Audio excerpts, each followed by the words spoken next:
E aí, pessoal, sejam bem-vindos ao nosso webinar sobre trabalho em TI no exterior. Hoje teremos uma entrevista super legal com o nosso amigo Leandro Machado, um profissional da área de TI e segurança que tem experiência aí trabalhando fora do nosso Brasilzão. Eu sou Alexandre Sauer, o apresentador de hoje, e vou dar aqui as boas-vindas ao nosso querido Leandro Machado. Fala, Boa noite. Sauer, boa noite. Um prazer estar aqui contigo hoje. Espero poder contribuir aí com mais esse episódio. Legal, Leandro. Bom, nosso bate-papo de hoje é sobre, como é que é trabalhar aí no exterior, né? Eu gostaria que você nos falasse aqui, onde é que você está, com o que você está trabalhando e quais foram as principais motivações aí, que o levou aí para trabalhar fora do nosso país. Bom, Sauer, hoje eu trabalho numa cidadezinha de 60 mil habitantes chamada Lugano, aqui no sul da Suíça, né, num cantão chamado Ticino. A Suíça, para quem aí não tem alguma familiaridade, é um país onde tem diferentes línguas e cantões. Então você tem cantões onde se fala alemão, cantões onde se fala francês, e aqui é um cantão italiano. Então a língua na cidade onde eu moro é a língua italiana, e é a cidade que foi escolhida para ter um data center do que a gente chama de HPC, que é High Performance Computing, onde são feitas pesquisas científicas para suportar a Universidade de Zurique, na verdade. Então, é um setor já no meio acadêmico, onde hoje eu exerço o papel de Information Security Officer aqui, né, dentro da parte de segurança. Legal. É, O que te motivou, Leandro, a ir para aí? Quais foram as suas motivações principais? Cara, na verdade, assim, em termos de sair do Brasil, né? Essa saída aconteceu aí quase 6 anos atrás, em 2018, quando eu já tinha uma carreira consolidada no Brasil, vamos dizer, já tinha trabalhado no público, já tinha trabalhado no privado, já tinha tentado empreender e também não foi algo que deu certo para mim, ou talvez eu não tenha sido tão persistente quanto deveria.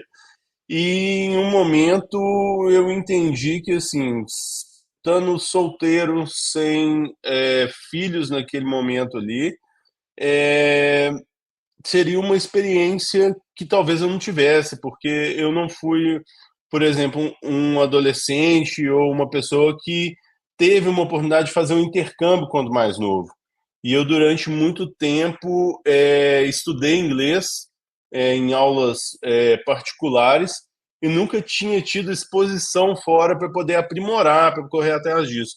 Então, eu acabei juntando isso tudo ali numa cesta motivacional, vamos dizer assim, e também pelo fato que, após ter empreendido e tentado voltar para o mercado, eu encontrei em 2017, ali mais ou menos, um mercado onde a mão de obra de segurança não estava tão valorizada quanto é hoje, e eu senti bastante naquela época com um certo descaso dos profissionais de RH naquele momento, nada contra, mas pelo menos as minhas experiências não foram positivas, onde estava difícil encontrar a recolocação e as propostas que eu tinha eram muito aquém daquilo que eu tinha construído antes, nos 10 anos em que eu tive em governo. Então, dessa forma, eu falei, pô, por que não tentar algo fora, né? E foi aí que começou aquele pensamento do que é que eu preciso para poder ir para lá. Legal. E como é que é trabalhar aí no exterior, né?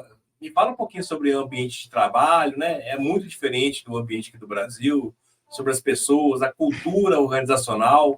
Nos conte um pouquinho, por gentileza, sobre essa questão. Então, Sauer, eu acho que, assim, você falar como trabalhar em TI no exterior é, é difícil você descrever porque dá uma generalizada. O que você começa a perceber é que cada país tem a sua cultura, né? Então, por exemplo, eu já passei por Portugal e agora estou na Suíça.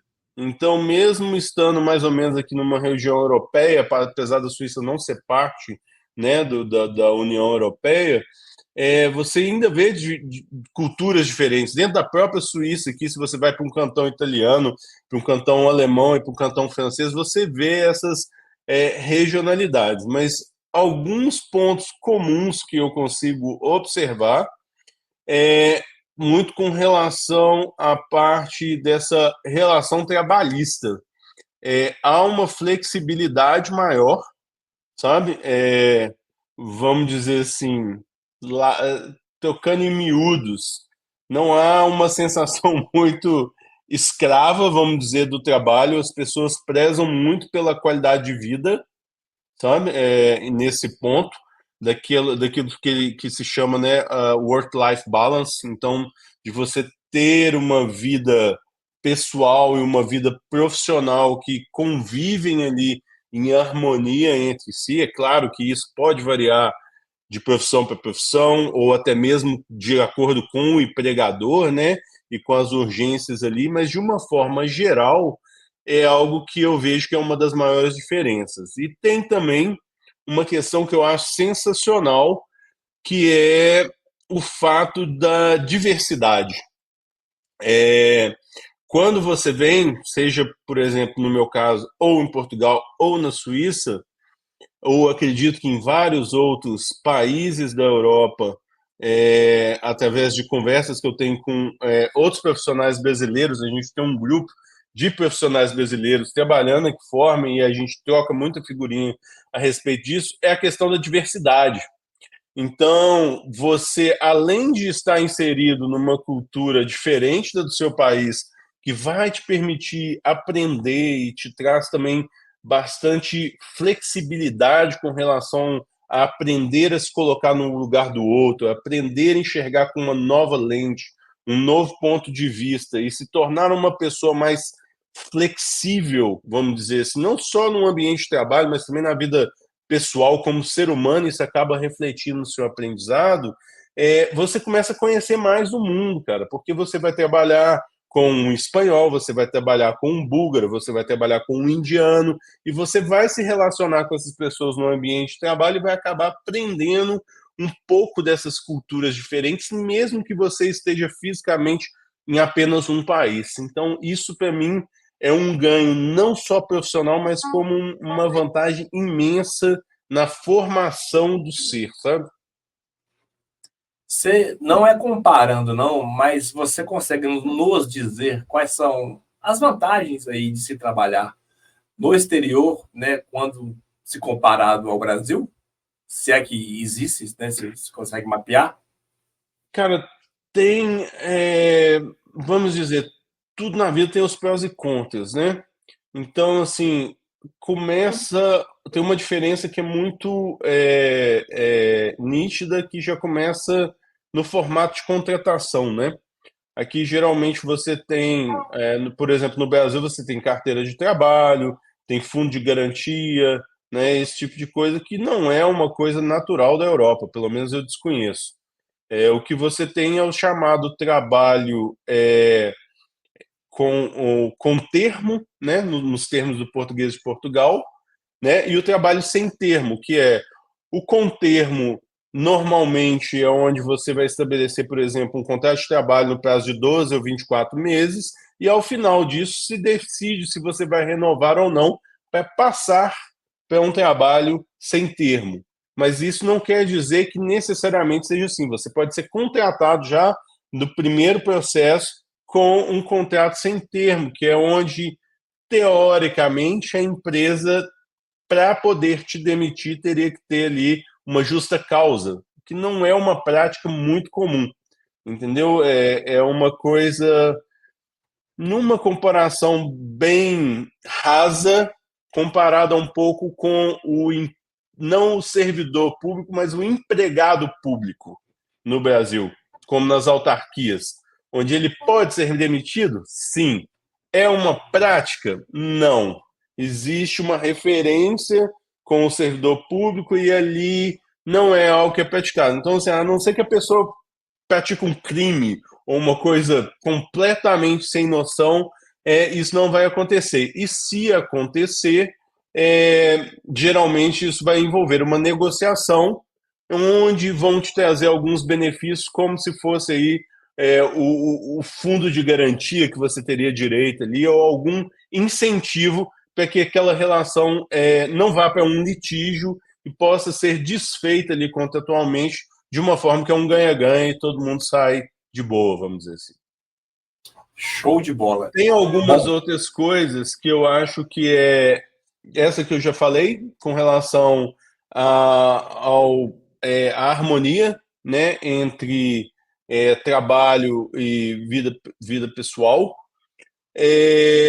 Acredito também que grande parte das empresas, depende porque no Brasil varia muito, mas vamos dizer assim, em termos de infraestrutura básica para o trabalhador, eu acho que já tem também um padrão um pouco acima, entendeu? O mínimo já é algo que nem sempre, pelas experiências que eu tive no Brasil, nem sempre é praticado. tá. Não, você não tocou nesse ponto, não, mas eu vou cutucá-lo aí um pouquinho.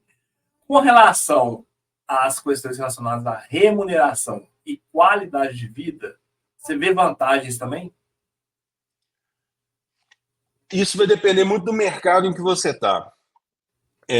Por exemplo, enquanto eu tive em Portugal, eu tive cercado de alguma maneira nos meus primeiros empregos de muita gente que reclamava do salário de Portugal e em ITI em geral se reclamou muito. Agora eu acho que eles estão correndo atrás um pouco de dar uma atualizada nisso para parar de perder profissionais. Até porque o que acontece no mercado português já há algum tempo é o quê? Que o português em si, lá tem excelentes escolas, a formação do português tem um inglês sensacional, já, então o pessoal forma com 23, 24 anos, em 5 anos eles formam curso superior com mestrado, em 5 anos, junto. Então, com 23, 24 anos, eles trabalham ali um ano para fazer um estágio, alguma coisa, e esse profissional que é o português, ele sai do país. Ele vai buscar a melhor remuneração na Itália, na França, na Alemanha, que é um destino muito procurado por eles. E aí o que fica de oportunidades, porque o mercado português paga, é exatamente para o pessoal que é imigrante. Não é à toa que eles têm o chamado visto de TI lá hoje, que é exatamente para atrair esses recursos, porque eles exportam uma mão de obra qualificada que eles mesmos formam lá, porque não ficam por causa dos salários. Mas existe maneiras de trabalhar isso? Existe. Enquanto eu tive em Portugal, eu posso te falar aqui abertamente que eu cresci, vamos dizer, 200 a 250% desde a minha primeira remuneração até o último contrato que eu tive lá. Mas você tem que correr atrás de estar sempre se atualizando, sempre buscando se certificar, tem que entender o mercado e não ter medo de correr atrás e se dar o valor. Tá entendendo? Porque não adianta também você ficar parado, mas aqui paga mal e fazer isso, você não está correndo atrás de se capacitar melhor, não está entendendo o que o mercado está buscando, o que o mercado está pedindo, aí realmente fica difícil. Mas é um cenário onde se nada de braçada? Não. Mas no ponto de vista de remuneração, e falando um pouco não só de mercado trabalhista, mas de vida como um todo, o que acontece é que com a remuneração que você tem lá, você começa a ter acesso como vida, né, como ser humano ali, como morador, com aquela mesma remuneração, você começa a ter acesso a coisas de mais qualidade. Seja no supermercado, numa marca branca, que é de qualidade, né? No Brasil, se você for no supermercado comprar uma marca branca de supermercado, comprar um sorvete é terrível. Se você for num Pingo Doce em Portugal e comprar uma marca branca, o sorvete é uma delícia. Entendeu? Então, assim, essas coisas, né? O que é barato lá, né? Te dá uma qualidade grande. No Brasil, da mesma forma que você tiver, vamos dizer assim, que comprometer, se você quiser comprar o top de linha, vai ser tão caro quanto você paga caro no Brasil. A diferença é que o barato é bom.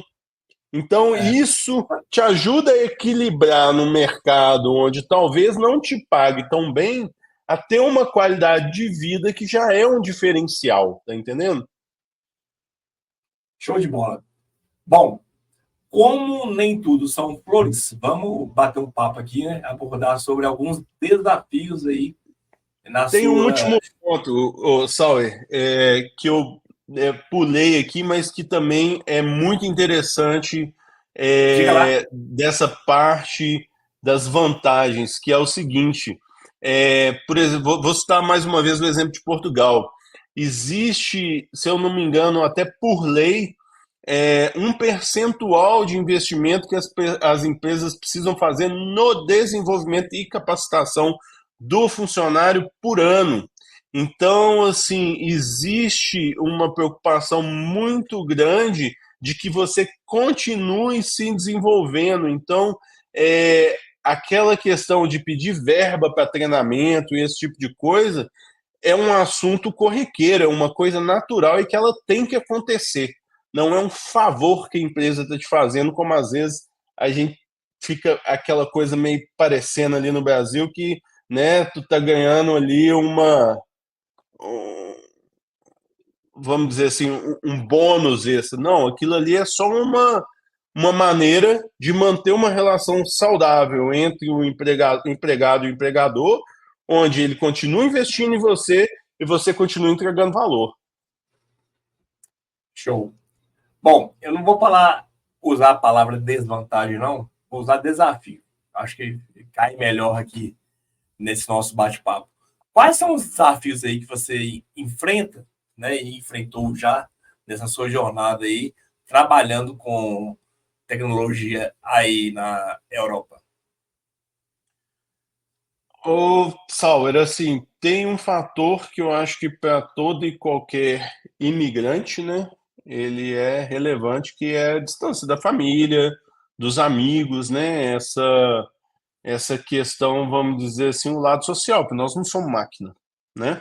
Você Sim, não se desliga de uma hora para outra e isso reflete no seu dia a dia de trabalho, etc. Então, assim, em questão de saúde mental, isso é algo que pega bastante e é muito importante que você comece a trabalhar não só no seu lado profissional, é importante que você se capacite, que você trabalhe os seus hard skills, né?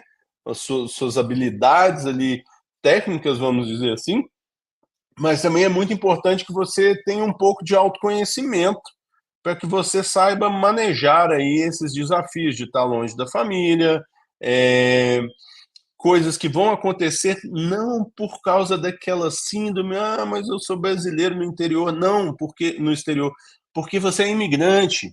E o imigrante, seja qualquer que seja a natureza dele, num país onde ele imigrou, ele vai sim ter um tratamento diferenciado, né?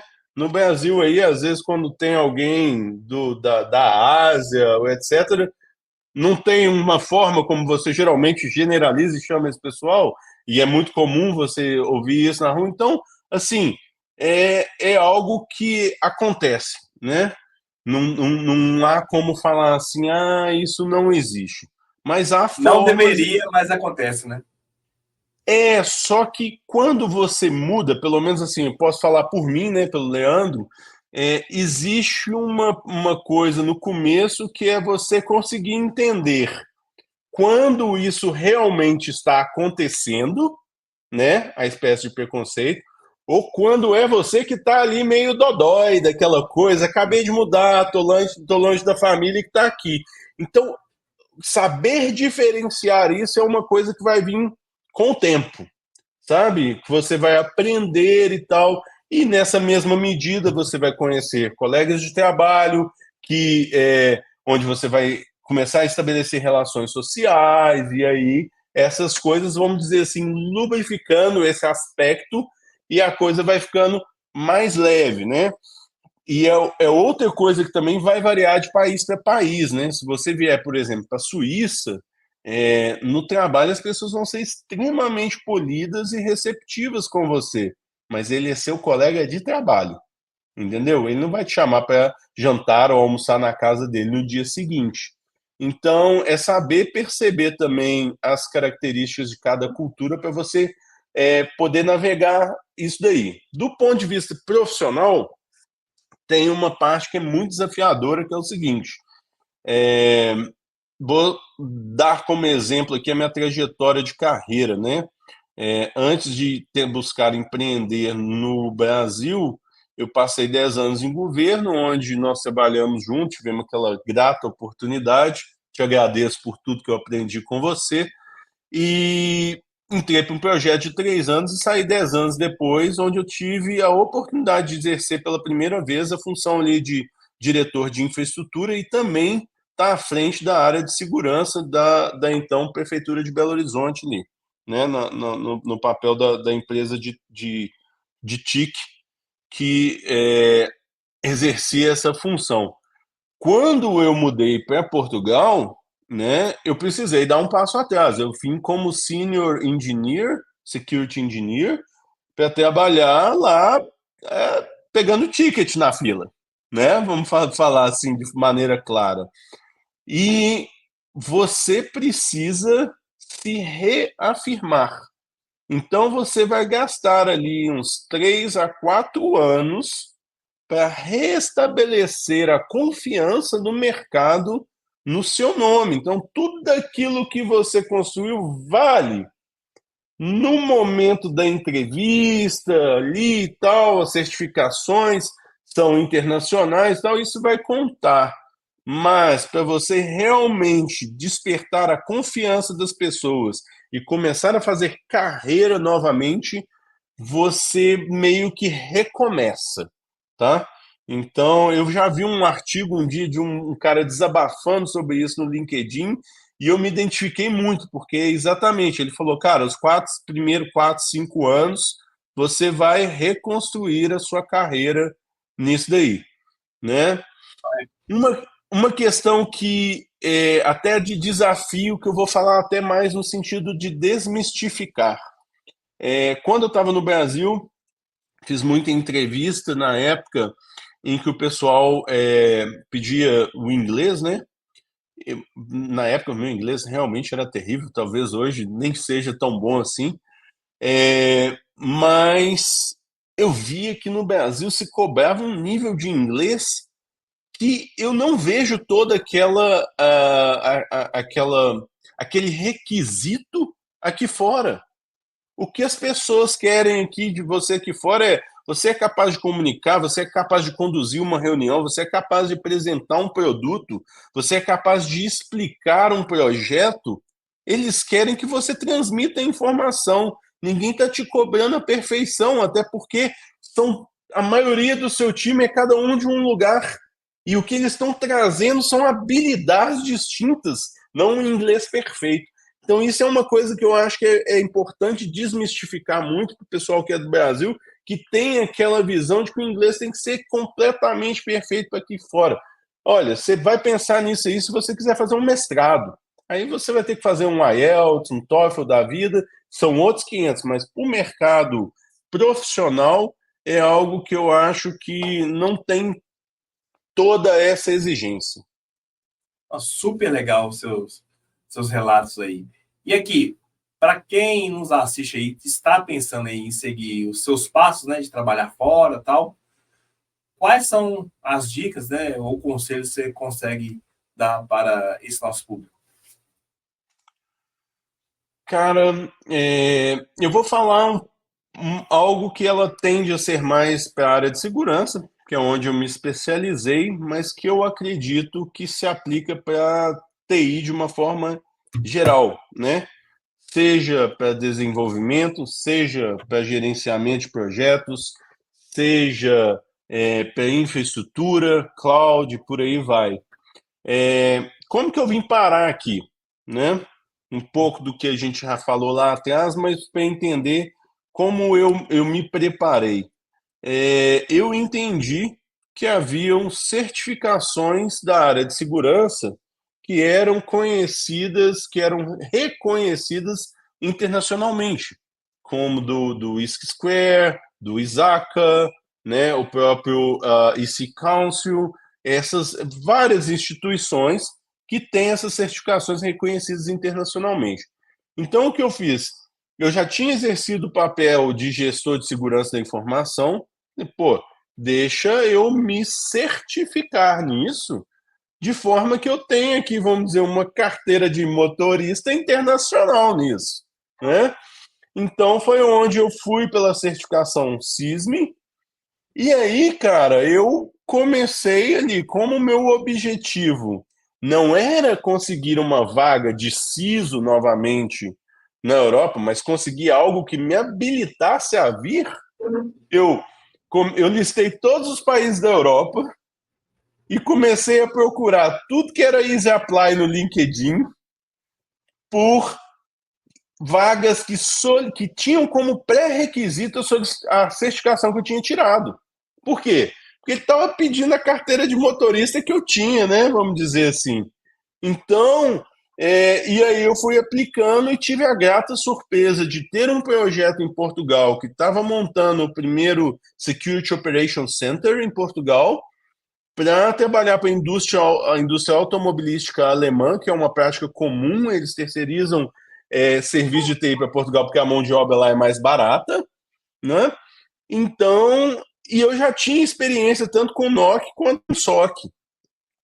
E aí eu falei, pô, isso caiu como uma luva. O meu inglês ainda era assim muito pé duro na época, e mesmo assim a entrevista funcionou. Por quê? Porque no projeto era uma exigência contratual que tivesse um CISM lá. Então, ou seja, foi a certificação que me habilitou, né? Casou. Existe muita polêmica com relação a essa coisa da certificação, porque o povo fala, mas cara, é muito teórico e tal.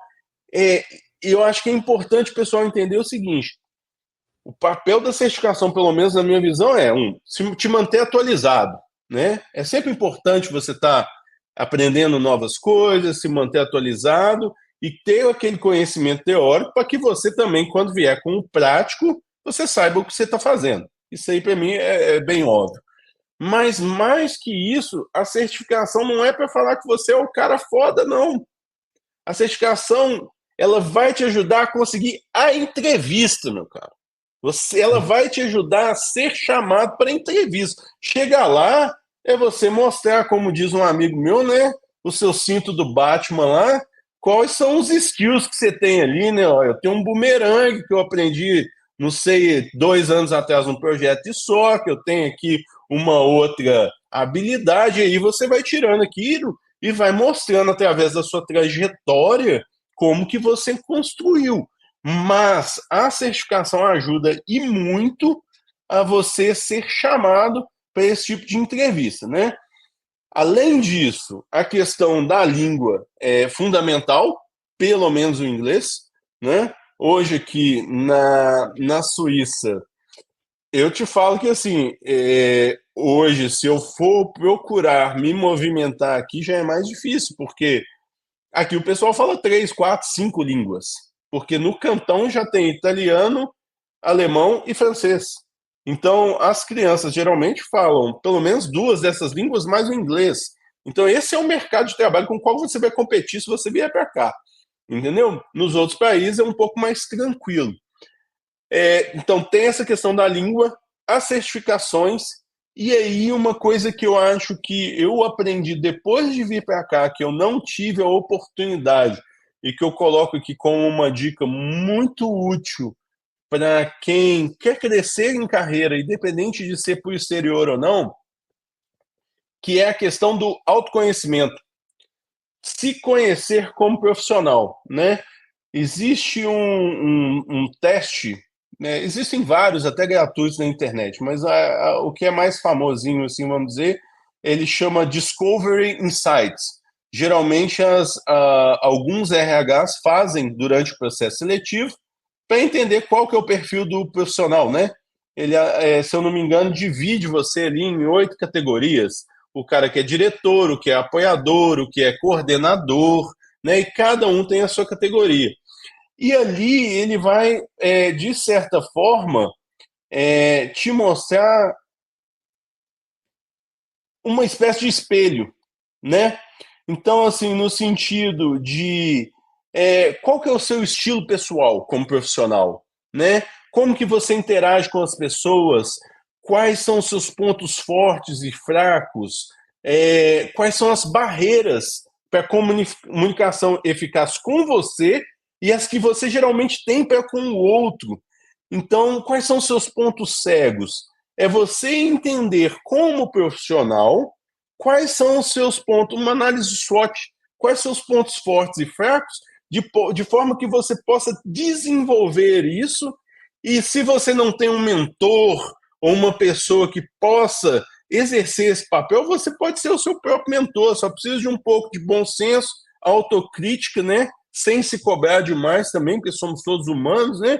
Mas de forma que você vá trabalhando ali naquele norte de coisas que você já identificou. Então, quando você vai para uma entrevista, você vai mais maduro até para aquele ponto onde às vezes as pessoas vão tentar fazer alguma pegadinha com você e a sua inteligência emocional vai estar um pouco mais afiada, porque você conhece a si mesmo, né?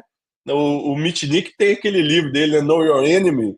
Então, e é uma estratégia, vem lá do Sun Tzu, né? Ou seja, se você conhece a si mesmo, você vai provavelmente se sair melhor, não só na entrevista, que vai te habilitar a vir para fora, mas também na sua carreira profissional e no desenvolvimento dela. Poxa, Leandro, muito obrigado aí, né, por compartilhar sua experiência e insights aqui conosco. Foi muito valioso todo o seu relato durante esses mais de 30 minutos aí. Nós estamos batendo um papo, né? E como é que nosso público aí, nossa audiência, te acha nas redes sociais? Cara, pode me procurar lá no LinkedIn, Leandro Machado Coelho. Não tem muito erro, a minha foto está disponível lá, vocês podem procurar, né? Se colocar Information Security Officer Leandro Machado Coelho, mais fácil ainda. Mas posso te mandar o link também, não tem erro. E qualquer dúvida, qualquer suporte, apoio, sou muito aberto com relação a isso. Isso que a gente está fazendo aqui hoje é algo que eu faço com muito prazer por qualquer pessoa que me procura e tem a boa vontade, o interesse de buscar esses novos desafios aí. Então, para qualquer um de vocês que estiver ouvindo isso, quiser interagir, quiser pegar dicas, trocar uma ideia a respeito disso daí, as portas estão abertas. Tenho certeza que foi muito valioso. E agradeço aí a você e a todos pela participação no nosso webinar em mais um episódio, pessoal. Até mais. Tchau, tchau.